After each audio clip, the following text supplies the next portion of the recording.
here in Cyprus, it was announced recently that as of May 21st, all schools will start opening gradually on a rotation basis. And what I would like to ask is whether, when do you consider that it would be safe to open schools, and particularly concerning younger children of preschool or early elementary age who might not be as disciplined as older children? Thank you.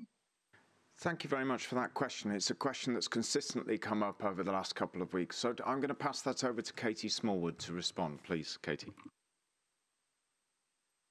Thank you, Evie.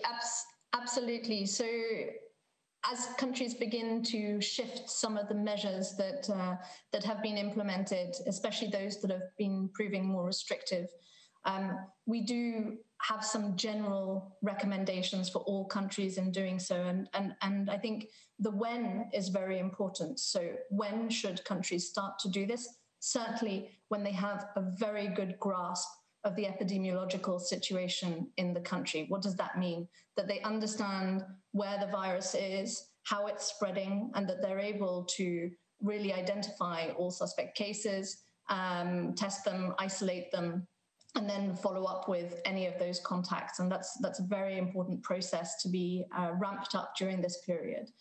But also understanding the latent risks that will occur as certain measures are lifted, others shifted.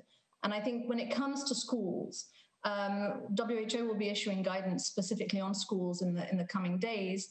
And when it comes to children who are very young and maybe do not understand the difficulties in keeping distance and applying some of the measures and the physical distancing measures that as adults we're all quite familiar with, we do need to be particularly careful. So closing schools has been a significant feature in many of the countries that have implemented widespread social measures. The evidence for this is somewhat mixed and maybe different in different countries.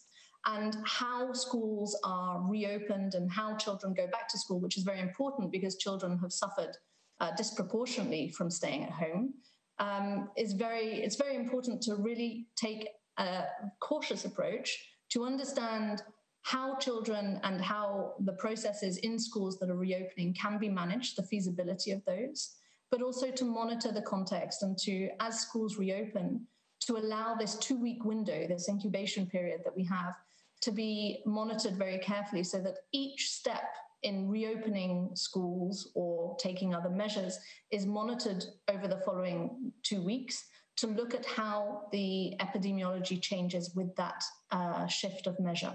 And that applies for schools just as it does for businesses and any other measures that are shifted at the country level. Thank you very much.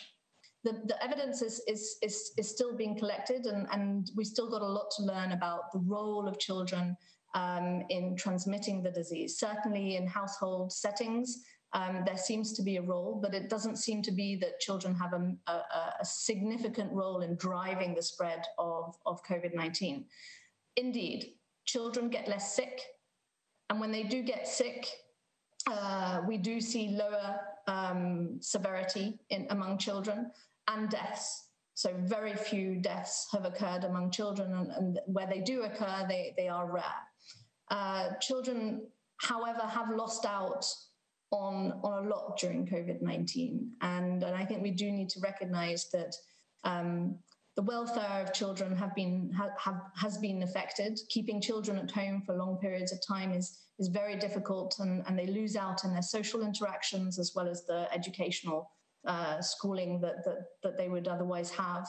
And especially linking back to the special topic here, which is around violence, especially vulnerable children who may be living in vulnerable settings, will be exposed to this type of violence, as will other adults. And children who are living in poorer settings may not have access to the same level of services and continued educational services that other children may also have. So certainly in terms of disease, it's milder, but children are affected in other ways too.